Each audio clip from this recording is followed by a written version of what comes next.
Bom dia a todos que já nos acompanham aqui no programa Quarta Sindical. Este programa que é uma parceria entre a CUT Paraná e o Jornal Brasil de Fato Paraná. Eu sou Ana Carolina Caldas, repórter do Brasil de Fato, e todas as quartas-feiras, às 11h30, estou aqui com o Márcio Killer, discutindo temas em relação à conjuntura nacional, estadual, especialmente os direitos dos trabalhadores. Hoje nós estamos aqui com um modelo diferente de programa, um modelo de entrevista, porque estamos recebendo aqui com muita honra, muita alegria, o nosso convidado especial, Roberto Requião, nosso ex-governador do Paraná e senador, e um dos mais especiais representantes do Paraná e do Brasil também. Obrigada, Requião, por ter aceitado o nosso convite. E para fazer essa entrevista de hoje, estou aqui com o nosso anfitrião, Márcio Killer, presidente da CUT Paraná, que fará a entrevista, junto com o nosso convidado de hoje, o jornalista e editor do Brasil de Fato Paraná, Fred Vasconcelos. Bom dia aos dois, bom dia, Fred, bom dia, Márcio. Bom dia, Ana. Bom dia, Requião, bom dia, Fred, bom dia a todas e todos que nos veem pelos Facebook da CUT Paraná, pelo Facebook do Brasil de Fato e também pelas diversas entidades que fazem o compartilhamento cruzado do Quarta Sindical. É um programa que nós estamos enraizando para discutir cotidianamente as questões do mundo do trabalho e da sociedade. E hoje temos o prazer de ter aqui conosco, né? Vamos conversar, eu, o Fred, Carolina, com ele, o ex-senador do Paraná, ex-governador por 3 vezes, Roberto Requião. Então, queria, Requião, te saudar e já deixar uma pergunta para você. Como que é o Requião da pandemia? Como que ele vê os desdobramentos da pandemia e a relação aí com a situação nacional, com a conjuntura? Bom dia, seja bem-vindo. Bom dia, Márcio. Bom dia, Fred. Bom dia, Carolina. Nós estamos transmitindo esse programa pelos meus meios também, pelo YouTube, pelo Facebook e as outras plataformas que eu normalmente uso. Eu estou em casa, pessoalmente. Eu estou há 90 dias em isolamento para não me contaminar e não contaminar ninguém. Estou me resguardando em benefício da saúde pública e da minha saúde também. Agora, quanto à crise que nós vivemos, ela vai se desencadear de uma maneira trágica. Nós precisamos entender que de janeiro a março, sem Covid, sem epidemia, sem isso que nós chamamos hoje, Fred, de bolsonavírus, não é o Covid-19, é o bolsonavírus 17, que é o Covid somado com a irracionalidade e as bobagens do presidente da República. De janeiro a março, nós já tínhamos uma queda do produto interno bruto de 1,5% em função das políticas liberais, do massacre dos trabalhadores e do afogamento da indústria brasileira pelo liberalismo do Guedes e do Bolsonaro. Então, nós vamos entrar numa situação muito difícil. Aqui no nosso Paraná, vocês devem ter acompanhado, há uma semana e meia atrás, já assaltaram um caminhão de frangos e quem assaltou foi a população desesperada por não ter o que comer. Nós vamos, eu não tenho dúvida, viver uma situação semelhante àquela anterior aos governos petistas, quando grupos de cidadãos desesperados assaltavam armazéns e plantações para conseguir levar comida para casa. Então, o que eu acho é que é fundamental que a gente faça o que estamos fazendo aqui agora com vocês do Brasil de Fato e da CUT. Nós temos que começar a conversar sobre isso e levantar o nível de consciência popular para que o Brasil forge, produza um plano de desenvolvimento que viabilize a devolução das empresas estratégicas para o povo brasileiro através de um referendo revogatório. Temos que retomar a Petrobras, a água e tudo mais que nos tomaram e que são indispensáveis para o nosso desenvolvimento econômico e que restabeleça o emprego, os salários e a soberania nacional. Nós precisamos ter um plano que restaure a esperança do Brasil na perspectiva de crescer, se sustentar as pessoas e as famílias pelo trabalho. A devolução da esperança é fundamental.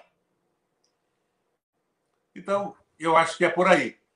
E o instrumento que nós temos hoje, com o Covid, com a impossibilidade de sair, de fazer reuniões e tudo mais, é esse, pela internet. Não é? Que, na verdade, é um instrumento genial, mas que vocês, como eu, devem ter percebido já que está sendo restrito pelo Facebook, pelo Twitter e tudo mais. Eu, antes desse processo todo, o meu Face atingia algumas vezes 2 milhões, 2 milhões e meio de pessoas. Agora não. E eles ainda propõem a cobrança para aumentar e vão reduzindo no logaritmo deles a nossa possibilidade de alcance. Então, uma das soluções é essa. Por várias plataformas, distribuímos a nossa conversa. Requião, primeiro, bom dia a todos que nos assistem, ao Requião, que é o nosso convidado, a Ana, a Márcio. Eu vou voltar um pouco no tempo. Eu entrevistei você, Requião, acho que 2013, do final de 2013, começo de 2014, para Caros Amigos, que é uma revista que nem existe mais hoje em dia, e que você ia ser candidato a presidente pelo antigo MDB, pelos originais do MDB, para avançar aquilo que os governos petistas tinham feito, de certo, de errado também. E ali a gente conversava sobre uma perspectiva de futuro, de Brasil, que ninguém podia imaginar que chegou ao que chegou agora, 6, 7 anos depois.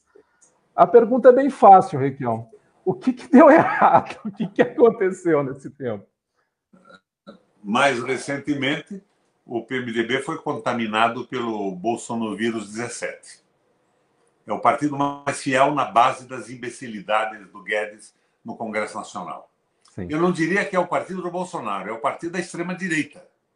É o partido do liberalismo econômico. Esse liberalismo econômico que fracassou no mundo, que dificulta a vida da Europa e que pediu asilo no Brasil. E esses descerebrados acabaram aderindo a essa bobajada toda. O PMDB da base talvez exista ainda, mas o PMDB da cúpula só me causa desconforto e tristeza.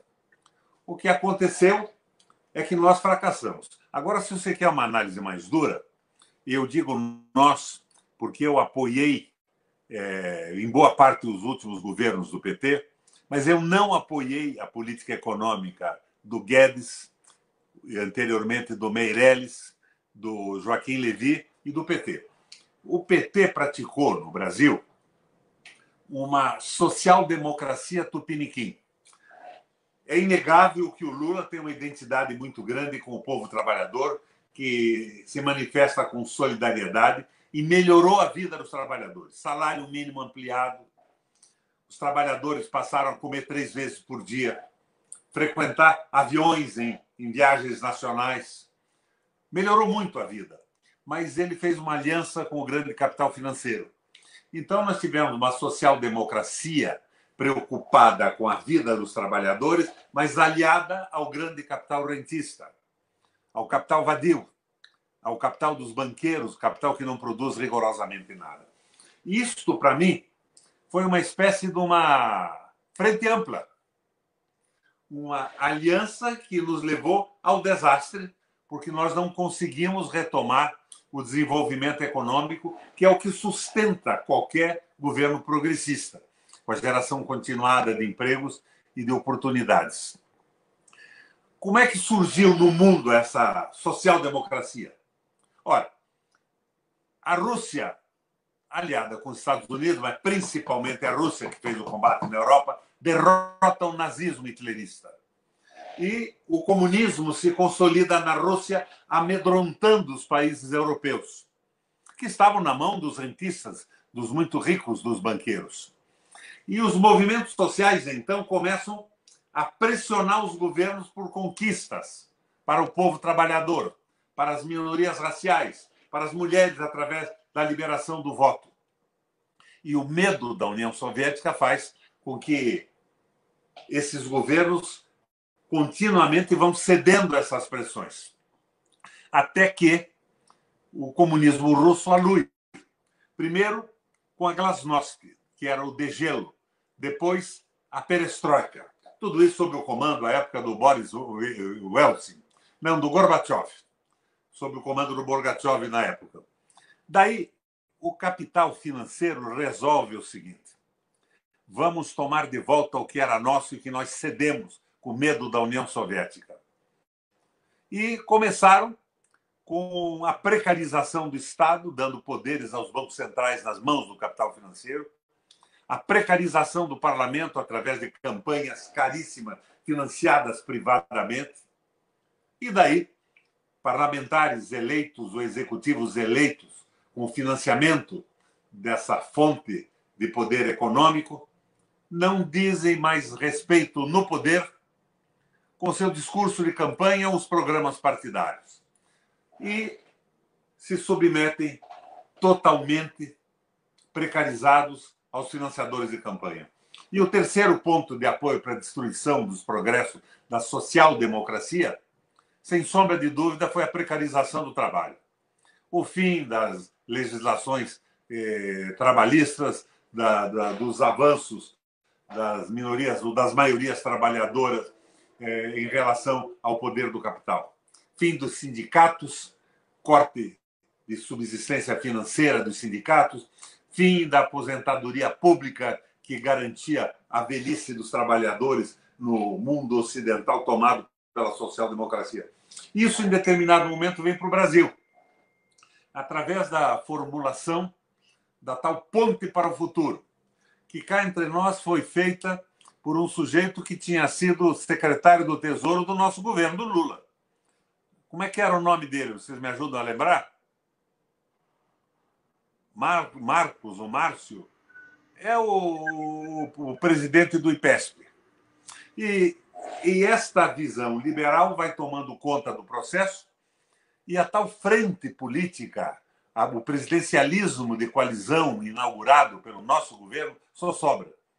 Para vocês imaginarem o que é uma frente ampla, como querem hoje Fernando Henrique e alguns companheiros nossos de antiga militância, ela fez com que 5 ministros da Dilma pedissem demissão do ministério para voltarem ao Senado, onde eram senadores, e votarem o impeachment da presidente. Essa é a frente ampla. Então, o que nós precisamos é entender que vamos entrar numa crise muito grande, que nós precisamos de um projeto que devolva a esperança, sem sombra de dúvida, ao Brasil, mas tem que ser uma frente nacionalista, democrática e popular, que não integre esses operadores do liberalismo, esses ministros que não são economistas, mas são financistas a serviço do capital vadio, do capital financeiro. E esse trabalho é um trabalho que tem que ser feito entre outros meios, mas principalmente por este meio que nós estamos usando agora. Discussões políticas na internet. Não importa se estamos atingindo 1.000, 2.000 ou 100.000 pessoas. Nós temos que, com persistência, construir esse processo de elevação da consciência nacional na construção do nosso processo civilizatório que está sendo destruído.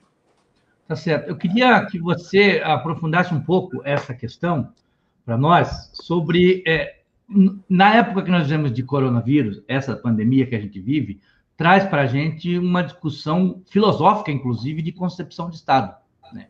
Que Estado a gente quer? O Estado mínimo que estava se desenhando, a política de Estado mínimo dessa filosofia de extrema-direita, que afasta o Estado de tudo, ou uma política de Estado presente, não Estado em tudo, mas um Estado presente, gerador de políticas públicas e assim por diante. Acho que muitos ideólogos dessa teoria de Estado mínimo estão voltando atrás. Por exemplo, o Kassab falou, esqueça esse negócio de privatizar a saúde, o que está salvando a lavoura é o SUS. Então, queria que você pudesse, nessa linha que você já fez do ponto de vista histórico aí, e filosófico, falasse um pouco sobre essa questão do Estado nos dias de hoje. Como que faz essa disputa de hegemonia? Vamos dar uma olhada no que aconteceu no mundo nas últimas décadas. Depois da Primeira Grande Guerra, a Alemanha estava falida. O Tratado de Versalhes obrigava a Alemanha a pagar como dívida de guerra 70%, 80% do que gerava. Não tinha nenhuma condição de evoluir, estava simplesmente liquidada numa recessão absoluta. Como é que a Alemanha saiu disso? Assumiu a condução da economia um liberal, que chamava-se Horace Greeley Hjalmar Schacht.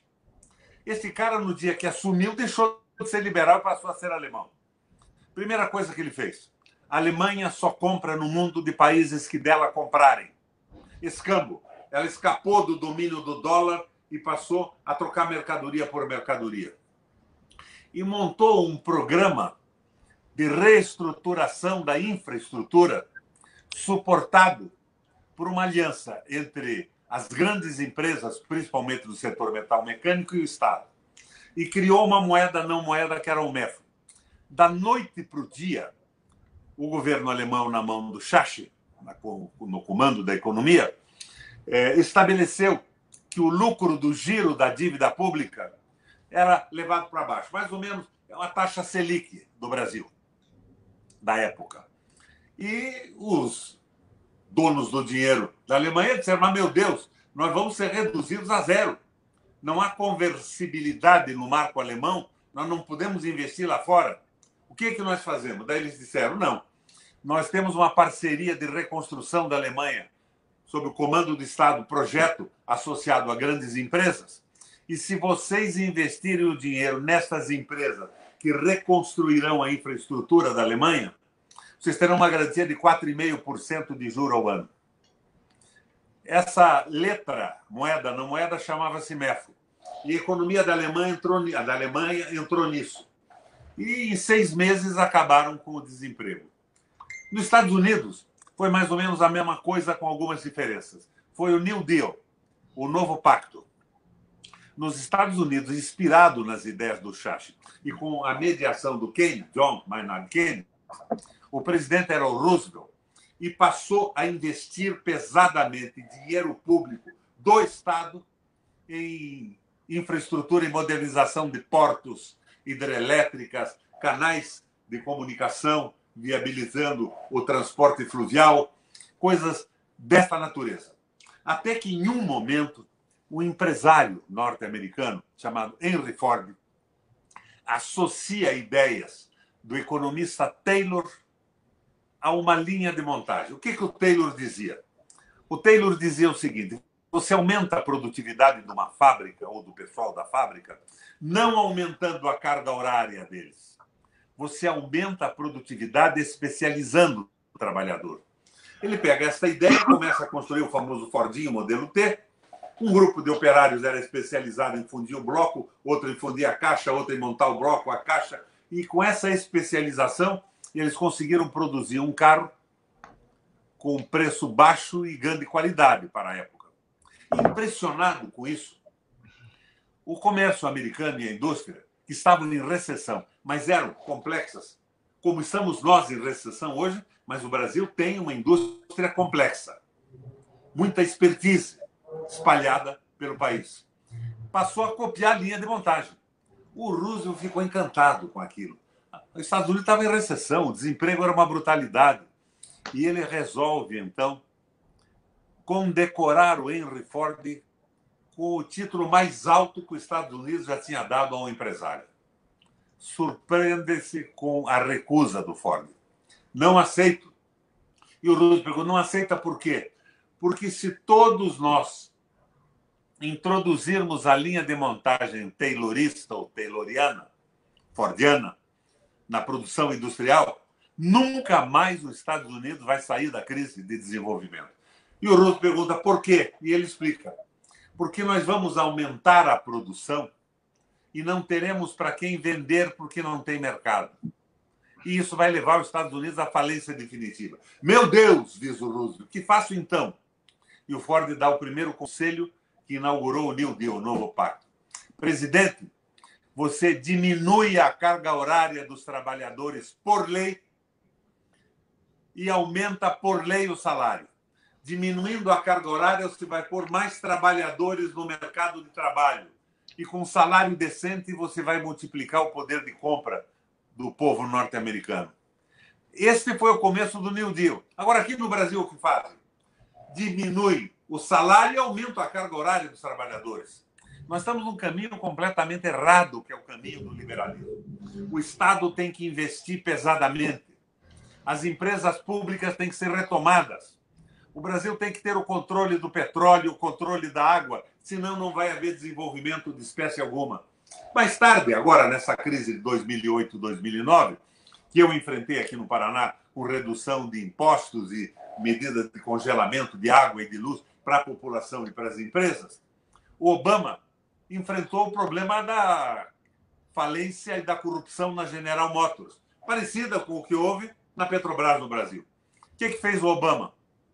Mobilizou o sistema judiciário, botou na cadeia os corruptos e estatizou a General Motors para que os Estados Unidos não perdessem os empregos e os trabalhadores não entrassem no desespero por falta de sustentação para a vida das suas famílias.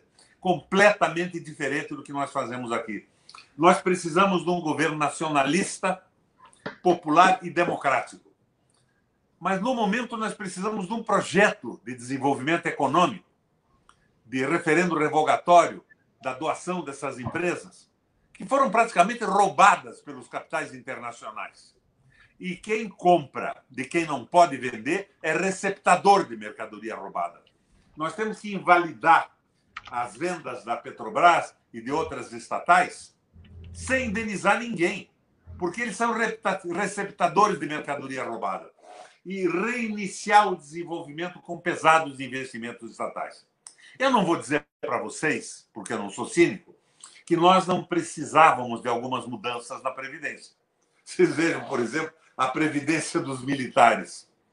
É um buraco sem fundo, não há contribuição, mas há pagamento. A Previdência e os salários dos juízes, dos promotores e dos parlamentares também. Aliás, faço um parêntese aqui. Na última eleição, eu fui fulminado com fake news e denúncias que eu estava aposentado recebendo R$450 mil por mês. Minha gente, eu nunca me preocupei com isso.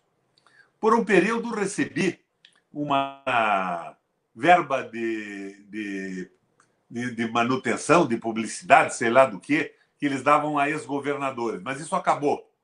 E eu hoje vivo com R$2.700 por mês do INSS.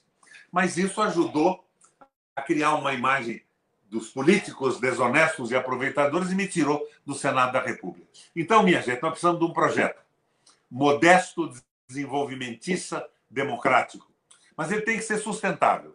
Ele não pode ser ambicioso demais num primeiro momento, porque nós não conseguiríamos sustentá-lo mais tarde.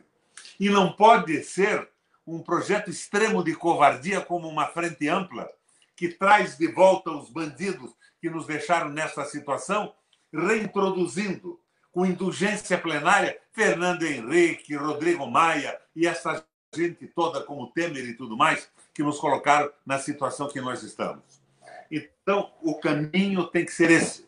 Investimentos públicos são rigorosamente indispensáveis, porque numa crise recessiva, capital algum vai investir se não tem quem compre os seus produtos, os seus serviços e as suas mercadorias. É só o Estado que investe na infraestrutura, possibilitando a retomada do desenvolvimento, a circulação de dinheiro, sem ter a preocupação do lucro. Por isso, nós não podemos ter companhia de água privada, não podemos ter eletricidade privada, não podemos ter a estrutura básica de comunicação e de satélite privada. Nós temos um caminho. É preciso que a gente entenda o caminho e que a estrutura política séria formule a proposta e não ceda ao canto da sereia do liberalismo econômico e da frente ampla. Frente ampla é o sinônimo da patifaria. Fred? Requião, eu queria voltar a falar um pouco mais dessa questão econômica com você. Você cita muito bem o New Deal, que é o que os Estados Unidos fizeram para sair da maior crise econômica que eles tinham tido até 2008, que foi a crise de 29. E a principal coisa que o governo dos Estados Unidos fez foi fazer obras, dar renda para a população. Aqui no Brasil, a gente vê exatamente o contrário nos últimos 5, 6 anos, desde o Temer, na realidade, né, que você gosta tanto, seu companheiro de MDB, PMDB. A primeira coisa, Requião, foi uma reforma trabalhista, que basicamente tirou as pessoas da formalidade e está mandando cada vez mais gente para a informalidade.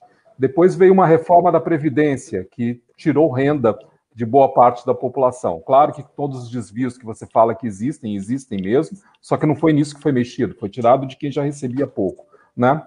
E agora vem uma MP que, durante a pandemia, a forma de combater a pandemia é mandar os trabalhadores embora, ou seja, as empresas têm facilidades para mandar as pessoas embora e sem renda, né? E aí fica com esses R$600 por mês que eles não querem nem isso fazer. Que caminho? Aonde a gente vai parar com isso, Requião? Não, vamos parar na crise. Na crise. A crise econômica do Guedes, do liberalismo econômico, foi acelerada pelo Bolsovírus 17. O coronavírus, o Covid-19, é uma espécie de um acelerador de crise. A crise era inevitável para o liberalismo econômico. E nós vamos indo para o caos. E nesse caos nós temos que levantar o nível de consciência popular e nos organizarmos com o projeto de retomada do desenvolvimento. Esse pessoal da Frente Ampla quer tirar o Bolsonaro, não o Guedes. Eles não gostam do Bolsonaro, que o Bolsonaro diz asneiras, o Bolsonaro se veste mal, não sabe escolher o copo de vinho certo para o vinho branco e para o vinho tinto. Eles querem se afastar desse animador de picadeiro, mas não querem desmontar o circo montado pelo Meirelles, pelo capital macroeconômico internacional e pelos interesses geopolíticos dos Estados Unidos. É por aí a coisa. Agora, veja bem, eu nunca gostei da política do MDB e do... É claro que você disse isso ironicamente. Vou fazer outra ironia com você. O que o Meirelles fazia no nosso governo com o PT era a mesma coisa, de uma forma mais lenta. Não há uma diferença entre Meirelles, Joaquim Levy, Guedes e tudo mais. Só de velocidade. Nós estávamos também num caminho errado. Nós fomos, no Brasil, com o chamado lulopetismo, para uma social-democracia tupiniquim, melhorando a vida do povo, mas não mexendo na estrutura do circo, no domínio absoluto do capital financeiro. Na campanha presidencial, o Haddad vai ao Tribunal Eleitoral Superior, TSE, e muda o programa de governo do PT, dizendo que ele era a favor do Banco Central independente. Independente do Brasil, independente do povo brasileiro, independente da vida do povo e a favor do capital financeiro. Então, esses erros já vinham de longe. Agora, aos nossos erros nós temos que chamar de experiência. O período foi proveitoso para a população, que conseguiu, com políticas compensatórias do Lula, crescer. Mas políticas compensatórias são favores que os muito ricos dão na esperança de, depois de terem roubado o mundo, ganharem o reino dos céus. Nós precisamos da valorização definitiva do trabalho. Só o trabalho produz riqueza e bem econômico. Quando eu era candidato a prefeito de Curitiba, eu lembro que nos discursos que eu fazia, bem mais jovem, hoje eu tenho quase 80 anos, na periferia eu dizia o seguinte: imagine, companheiros, um tronco partido por um raio rojado na beira de uma estrada. É apenas um tronco, não tem valor algum. Até que o homem se debruce sobre ele e, com a sua inteligência e o seu trabalho, o transforme num bem econômico, numa mesa, numa cadeira, numa tábua de lavar roupa. Só o trabalho e a inteligência do homem produz riqueza. Então não é possível que o capital, que é a mais-valia do capital acumulado com o trabalho dos outros, seja mais importante que o trabalhador, a sua felicidade e o produto do seu esforço. Isso é bíblico. A Bíblia já dizia: não se pode servir a Deus e a Mamon. E Mamon é uma palavra em hebraico que significa dinheiro. Não é nem outro Deus e nem outro diabo. Não se pode servir a Deus e ao dinheiro. Não se pode servir ao povo e a dinheiro. E o dinheiro comandou esse período todo nessa social-democracia tupiniquim. Eu lembro do Lula dizendo em reuniões organizadas pela Carta Capital, precisava o Brasil ter um presidente socialista para os bancos ganharem tanto dinheiro. Não enfrentamos esse problema. Agora temos que corrigir os nossos erros, louvar os acertos que fizemos e montar na prática uma política diferente. E eu acho que isso, de certa forma, não está acontecendo. É preciso que aconteça. Senão passamos a ter de novo esta aliança social-democrata tupiniquim, que distribui caridade para os muito pobres com políticas compensatórias, mas subordina o país aos interesses do capital financeiro, aos interesses geopolíticos dos Estados Unidos e de países econômica e militarmente mais desenvolvidos do que o nosso. Não é por aí. Nós temos que começar a refletir, discutir e tirar lições desse processo. Obrigada, Requião. A gente está aí já aos 30 minutos de uma ótima conversa, com uma ótima audiência. Eu vou ler aqui alguns comentários que os nossos companheiros já enviaram aqui para a nossa página. Simone Poli fala: Requião, pela sua história política, você não se sente corresponsável na construção dessa frente ampla? E o que você acha do movimento Somos 70%? Não seria a hora de se unir com todos que são contra o fascismo? A Ivete Caribé, da Rocha, diz: Requião é um arquivo de informações, fala direta e compreensível para todos. César Caldas: aqui falar em Keynes é crime, dá arrepios no entreguista Paulo Guedes. Até um ícone do capitalismo global, como Henry Ford, reconheceu a importância do Estado como fomentador do incremento do desenvolvimento econômico. Existem outros comentários, eu já vou iniciar esse segundo bloco da nossa entrevista, aí se o Requião quiser responder essas perguntas que foram feitas pelos nossos companheiros, e reforçar aqui a importância da participação do Requião nessa parceria da CUT Paraná e Jornal Brasil de Fato, Jornal Brasil de Fato que integra o que nós chamamos de jornalismo alternativo à grande mídia, que é construído coletivamente com muita garra. Então é muito importante a tua presença aqui, Requião. Eu vou passar a palavra para o Márcio Killer, para a gente continuar essa conversa, e aí, Requião, se você quiser responder essas perguntas que foram feitas pelos internautas, também fica à vontade. Márcio. Está sem som. Márcio está sem som. Alô, o Lucas que controla o som aqui. Os internautas colaboram, né, com grande ajuda aí nesse debate. Reforçar que, além das redes que o Requião já falou, que também estão transmitindo, né, seu Twitter, seu Facebook, suas redes sociais, o Quarta Sindical é transmitido pelo site da CUT Paraná e pelo site do Brasil de Fato Paraná. Então, nos ajudem a consolidar esse programa, que toda quarta-feira traz temas importantes no trabalho. Requião, nós, e você citou um pouco isso, a questão do Banco Central Independente, a gente vê, nos Estados Unidos, por exemplo, se vai ganhar um democrata ou um republicano, é um detalhe importante, mas um detalhe, porque, em tese, não fará muita diferença, porque justamente o Banco Federal Reserve é um banco independente. Independente do que quem esteja lá, ele tem autonomia para atuar. Você acha que é nessa linha que eles buscam construir um Banco Central independente? E a outra questão, e aí depois dos comentários dos companheiros, que eu acho que é importante, não sei, Fred, se eu estou sendo deselegante e roubando tua pergunta, mas a gente tem acompanhado o dia a dia aí, né, das notícias, e o Bolsonaro agora positivou, né? Lá atrás, quando todo mundo positivava, ele negativava. Agora ele positivou e ninguém que está do lado dele está positivo, está negativo. Queria que você também desse uma falada sobre isso.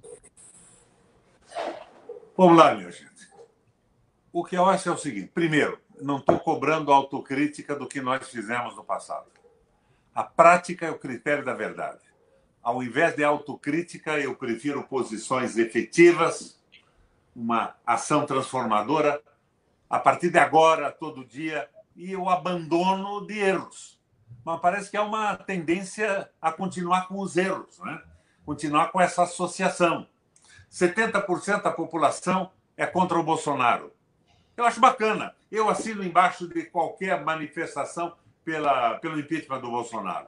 Mas nós precisamos entender que o pessoal que está promovendo isso de cima para baixo, a exemplo daquele Steve Bannon nos Estados Unidos, ele está tentando fazer a absolvição da canalha toda que nos levou a isso. O Bolsonaro é um oportunista. Quando o Fernando Henrique vendeu a Vale, o Bolsonaro se insurgiu. Entreguista, bandido, tem que morrer. Propôs o assassinato do presidente da República, mas agora ele está vendendo o Brasil. Nós estamos na mão do capital financeiro, o foco é esse. O foco é a mamão, o capital vadio. O capital que domina o país e não produz nada. Vive da sua própria rolagem, fundamentalmente em relação à dívida pública. E este capital está dominando esse processo. O Banco Central americano, Márcio, que você disse que é privado, é realmente privado, mas ele, por lei, tem a obrigação de cuidar da moeda e do emprego. Você sabe que o Lindbergh Faria, no Senado, na época que nós estávamos juntos lá, propôs esta mudança do Banco Central, que ele tinha que cuidar da moeda e do emprego? E nós perdemos no plenário, eles mandam nos parlamentares, não conseguimos maioria para fazer isso. E, posteriormente, veio na campanha eleitoral a mudança da tese do candidato a presidente nosso, de que nós devíamos admitir o Banco Central independente. Não é por aí. E eu não estou chamando o personagem de nada além do que da visão que ele tem pela formação uspiana, daquele Instituto Liberal lá, do Marcos Lisboa, um troço assim, que foi quem escreveu A Ponte para o Futuro e foi o secretário de Tesouro do nosso governo. Nós temos que começar a entender esse processo. Eu acho, por exemplo, que o Lula já entendeu. Tem tomado posições diferenciadas a respeito disso tudo. Tem se recusado a assinar manifestos que incluem toda esta canalha política, esses operadores do capitalismo financeiro, juntos, absolvidos, como se fossem os novos heróis da pátria. Querem tirar o Bolsonaro, mas apoiam de olhos fechados o Guedes. O Rodrigo Maia é a nossa nova maravilha. Grande Rodrigo Maia, louva-se aqui, louva-se ali. Daí o Rodrigo Maia bota para votar a carteira verde e amarela. Sabe que não estou entendendo o que está acontecendo? Então, tem que haver uma mudança nesse sentido. E eu acho que o sujeito que provavelmente no passado, provavelmente tenha simulado a facada, pode estar simulando agora também a história da Covid-19, da contaminação, porque o que eles querem é combater o Covid, acelerando a contaminação. Eles não têm a menor preocupação com quem está morrendo. Eles querem salvar o domínio do capitalismo financeiro. E se morrer, vai ser efeito colateral se eles conseguirem salvar o regime, o domínio dos banqueiros, dos muito ricos. É por aí. A guerra deles é contra o Covid-19, mas não leva em consideração o povo brasileiro, que é um efeito colateral que eles desprezam e gostariam que fosse acometido como uma verdadeira chuva, molhando todo, morrendo em quantidades incríveis de um momento para o outro. Fred? Requião, vamos voltar um pouco aqui para a planície. Vamos falar daqui onde estamos, do Paraná e de Curitiba. Quem quer ser universal, canta a sua aldeia. Sim, o Tejo pode ser mais bonito, mas o rio da minha aldeia é o da minha aldeia, né? Aqui a gente tem um governo que é totalmente aliado ao Bolsonaro, que é o governo Ratinho Júnior, que sempre me parece saber... O que você disse? Me perdoa. Governo Ratinho Júnior? Isso não existe. Eu tenho que usar os títulos oficiais, desculpe. Mas, então, a impressão que me passa do Ratinho é que ele sabe usar as taças, como você disse, para o vinho, mas acaba fazendo exatamente a mesma coisa aqui.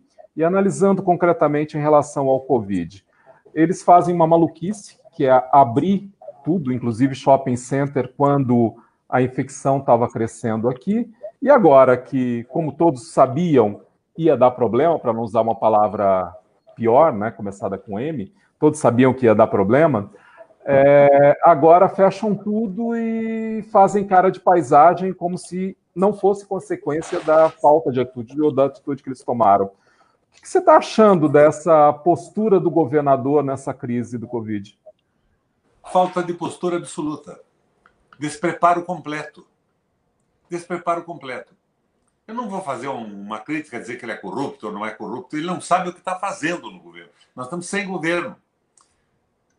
Deviam ter fechado no começo para evitar a propagação baixar a curva para os doentes poderem ser atendidos nas UTIs, nos respiradores e nos leitos hospitalares, que eram poucos. Mas eles abriram. Daí o dono de uma boate de Curitiba faz uma manifestação na frente do hospital, o Greca abre alguma coisa, o Ratinho abre outra coisa. E o Ratinho fecha a igreja, mas abre o shopping center. E abre shopping center, de repente abre o shopping center 5 horas por dia. Quer dizer que o Covid está autorizado a trabalhar só depois do momento que o Ratinho define o fechamento. É uma coisa irracional, é uma coisa burra, é uma coisa feita por ignorantes, sem nenhuma base científica. Nós estamos sem governo. Fundamental é isso. Não estavam preparados para isso. Não tinham condição de governar. Foram naquela onda que todo político era corrupto, montada pelos interesses do capital financeiro. E eu não estou dizendo a você que não tinha corrupção, não. Tinha e pesada. Mas não era do PT, era do PT também. E de todos os outros partidos. E se você olhar estatisticamente, era menos do PT, do PMDB, do meu partido, que está aí apoiando o Bolsonaro, apoiando o Guedes. Porque do Bolsonaro eles estão quando conseguirem alguns favores nesse presidencialismo de coalizão, que é uma frente ampla. É uma frente ampla que tira o sentido do planejamento do Brasil e do interesse público e passa a ser pressionado por parlamentares eleitos por grupos econômicos e atuando exclusivamente a favor dos seus grupos, esquecendo o país, sem nenhuma solidariedade com o povo. Agora, no Paraná nós estamos sem governo. Esse é o mais terrível. Olha, eu fui governador e a Carolina Catani fez esse livreto aqui da época. São 340 programas de governo. Trator solidário, congelamento de água, de energia elétrica, fundo de aval, 340 programas. Qual é o programa do Ratinho ou do Bolsonaro? A única ação do Bolsonaro foi dizer que está com o Bolsovírus 17. Mas eu tenho a impressão que o Bolsovírus 17 é uma simulação do Covid-19. Requião, eu queria aproveitar que você entrou nessa questão aqui, a pertinente pergunta do Fred, para dizer o seguinte: nós, das centrais sindicais, temos feito um esforço hercúleo para poder ajudar na saída da crise, apresentar alternativas, construir protocolos de proteção à vida e à saúde e aos direitos dos trabalhadores. Mas o governo Ratinho, que nos prometeu, inclusive em audiência pública, que iria incluir os trabalhadores nos comitês de crise, porque nós achamos que esse momento, a que pese a luta ideológica, a concepção de Estado que temos, é o momento de a gente trabalhar junto e propor alternativa e fazer com que as consequências do coronavírus sejam menores para as trabalhadoras e trabalhadores. Então, a gente tem insistido ainda na criação de um comitê de crise para que a gente, os trabalhadores dos diversos ramos de atividade que têm diagnóstico de como que está a doença, como que está o alastramento do vírus, possam contribuir com esse debate. Mas o governo Ratinho opta por atender, como você disse, aos empresários, aos grandes contribuidores de campanha, ao que fazer o diálogo aberto com todo mundo, porque é uma responsabilidade de todo mundo. Se você tivesse no governo do Estado hoje, qual seria a sua postura de tratamento com relação ao Covid? Veja bem, o governo Ratinho e o governo Beto Richa, que aliás está na cadeia já, né? Já esteve na cadeia, está de tornozeleira, eles inventaram o Paraná competitivo. O que era o Paraná competitivo? Dar vantagens às empresas que se instalassem no Paraná, algumas delas. As multinacionais, por exemplo, com diminuição de impostos, isenções de impostos. E, nesse jogo, eles queriam pagar menos também para os trabalhadores, para os muito ricos ganharem mais. O governo Ratinho não está preocupado com o trabalhador. O governo Ratinho é produto do interesse e do investimento do capital financeiro para dominar o Estado do Paraná. Nós estamos dominados pelo poder econômico no Estado do Paraná. Eu teria feito no começo uma paralisação geral, 15, 20 dias.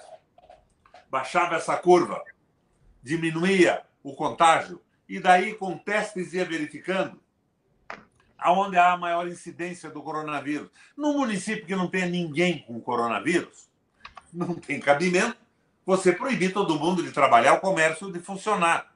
Então, isso tinha que ser precedido por esse bloqueio de tudo, o tal do lockdown, fechamento de tudo. Isso, se tivesse sido feito lá atrás, já estava resolvido esse problema, já estava saindo desse processo com controle absoluto, como estão saindo alguns países no mundo, a Finlândia, por exemplo.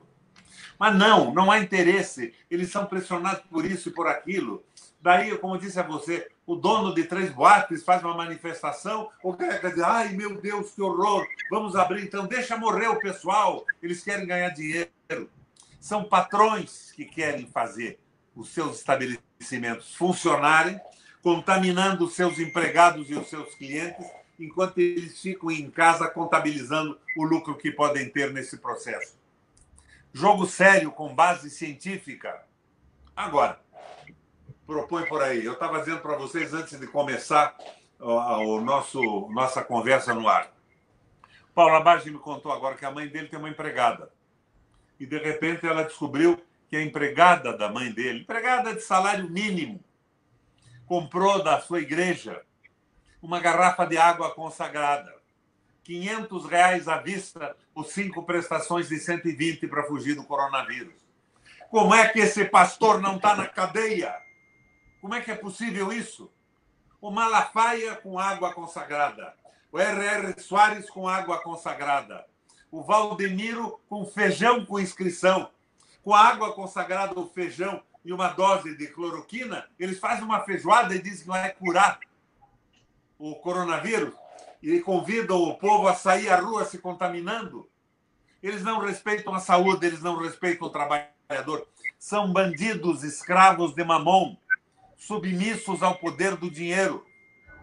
Este é o problema básico. E esta frente de 70% é de insatisfação com tudo isso. Agora, ela não pode ser dominada. Esta frente elegeu o Lula lá atrás, elegeu o Collor, elegeu o Fernando Henrique, a frente da insatisfação.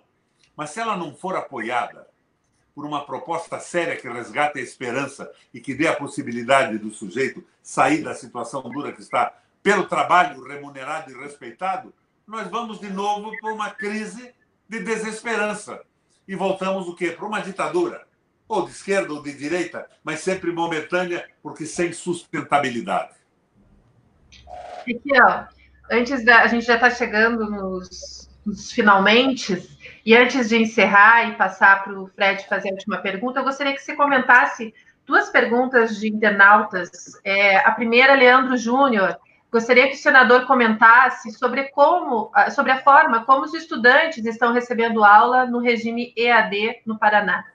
E aí já vou emendar com a segunda pergunta. Professor, concorda, de César Caldas, concorda que quando ganharmos a eleição presidencial em 2022, é fundamental fazer a auditoria cidadã da dívida interna como primeira medida governamental? Se você puder responder, Riquel. Vamos à resposta da verdade. Estou me lembrando do Fred Vasconcelos, naquela entrevista que ele se referiu dos amigos. Mas ele tinha mais cabelo, ele não tinha uma testa desse tamanho. Veja bem, nós votamos no Congresso Nacional a auditoria da dívida. O Senado votou. A Câmara votou. Você sabe por que não foi feita a auditoria? Tem ideia? Porque a Dilma vetou. É a frente ampla. O acordo do grande capital e favores compensatórios para a população trabalhadora e mais pobre. Tem que ser feita a auditoria da dívida, sim. Não é possível que a gente continue pagando esse absurdo. Juros absurdos, dizem, diminuiu o juro. Não diminuiu o juro. O juro, a taxa Selic, é composta do custo do empréstimo do dinheiro, mais o processo inflacionário. O Brasil parou, então o processo inflacionário acabou. E nós estamos com juros mais ou menos semelhantes ao que existia na época da Dilma. É uma ilusão dizer que o juro desapareceu. Agora, pega um cheque especial, um cartão de crédito, 300%, 400%. Não é possível. No Paraguai, por lei, o juro máximo do cartão de crédito é 30%. Mas daí aparece um um político como Álvaro Dias, que coloca uma proposta, vamos estabelecer que o juro não pode ser mais de 30% ao ano. É verdade isso? É bom isso? Seria bom. Mas é uma jogada malandra do Álvaro. Ele sabe que não vai passar, ele quer fazer uma média para a melhoria da sua imagem. E esse mesmo Álvaro, junto com o Arnes e o Oriovisto, votaram a favor da privatização da água no Brasil, transformando a água em mercadoria. É uma coisa simplesmente alucinante. Então, é todo mundo jogando publicitariamente para a melhoria da sua própria imagem, enganando a população. É por aí que eu acho que tem que ser. Denúncia clara, proposta objetiva. A outra pergunta, para a gente privilegiar aí o nosso internauta, não sei se você tem acompanhado a questão da EAD aqui no governo do Estado, a relação das aulas com professores e alunos, professores se despertando, alunos não conseguindo acessar os dispositivos de milhões que o Ratinho Júnior acabou gastando. Minha filha, Carolina, eu só consegui tirar o Brasil lá o Paraná da 27ª posição em qualidade de ensino, numa associação que foi dura no começo, muita gente não entendia, mas depois os professores entraram junto com o governo, nós fomos para o primeiro lugar em qualidade no Brasil. O que, na minha opinião, também não é uma coisa fantástica. Primeiro lugar no Brasil significa que estavam melhores que os outros, não significa que nós estávamos como deveríamos estar. Mas nós fizemos isso junto com os professores. E eu consegui ligar a internet de banda larga a todas as escolas do Paraná, porque a Copel era dona da Copel Telecom, porque era pública, a nossa rede de cabos de internet. O Ratinho está pondo à venda isso, está dizendo que quer vender. Então não é verdade que ele queira melhorar. E esse troço está mal feito. Uma família, às vezes, tem um telefone e 4 crianças que não podem estudar simultaneamente no sinal do telefone. O sinal não chega a lugares interiores do Paraná remotos. Então, do ponto de vista técnico, é bacana o ensino à distância nesse momento, mas foi mal feito e não é a intenção do governo. É mais uma jogada tipo Álvaro Dias para fingir que estão fazendo alguma coisa.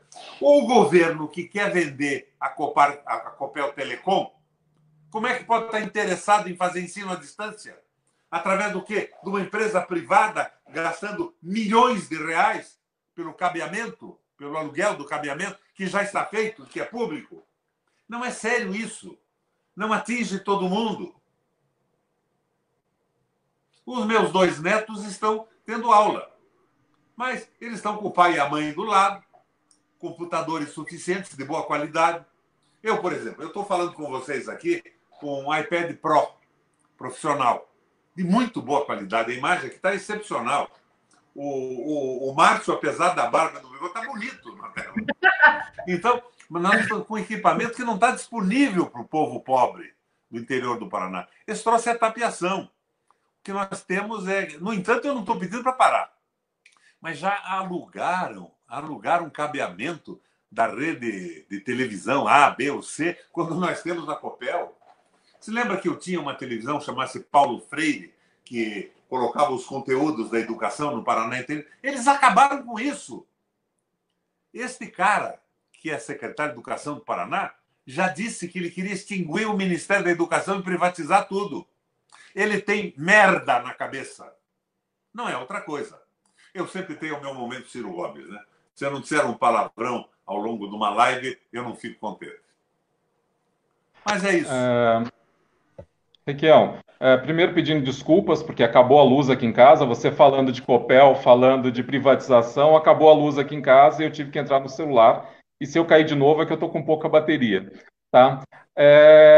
Então, aproveitando, é óbvio que quando eu falei do Temer aquela hora era ironia, quando você fala do meu cabelo agora não é ironia, realmente eu perdi muito cabelo desde essa época, mas eu vou usar outra ironia, que é falar de um grande amigo seu, que é o atual prefeito de Curitiba. Então, eu queria que você falasse, para a gente não esquecer da figura, das medidas também que a Prefeitura de Curitiba está tomando, né, que não me parecem muito efetivas neste momento.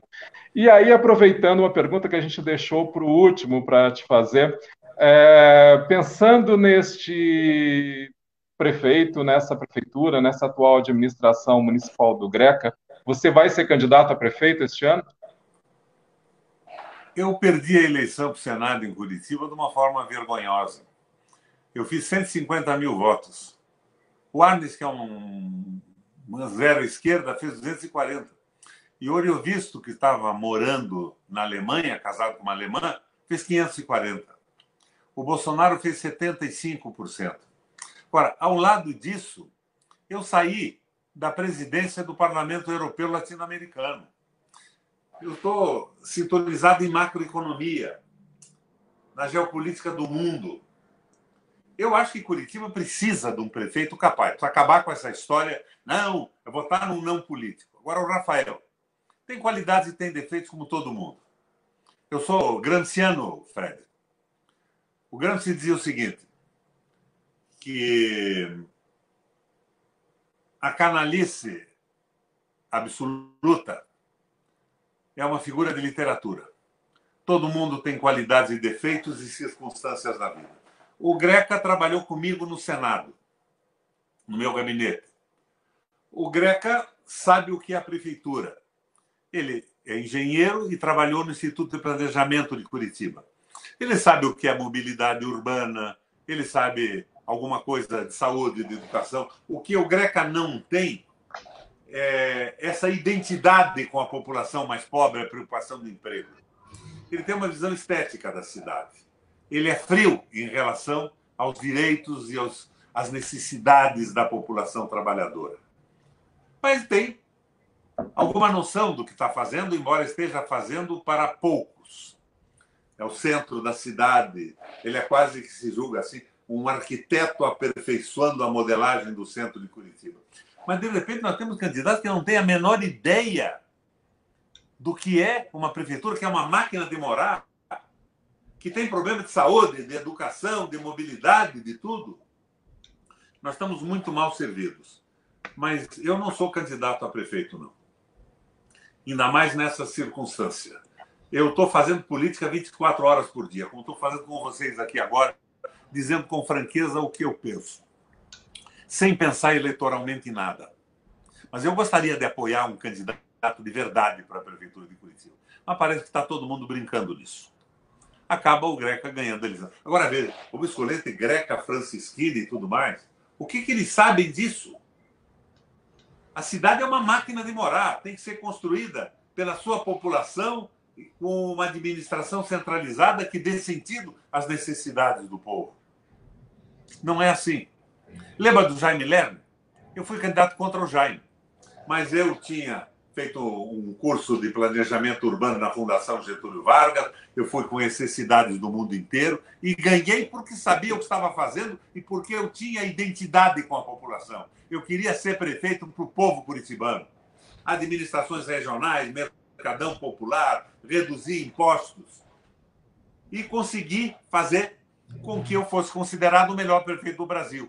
Com isso, fui para o governo 3 vezes e para o Senado. Até que fui detonado por esses fake news de canalhas a serviço do capital financeiro dos Estados Unidos.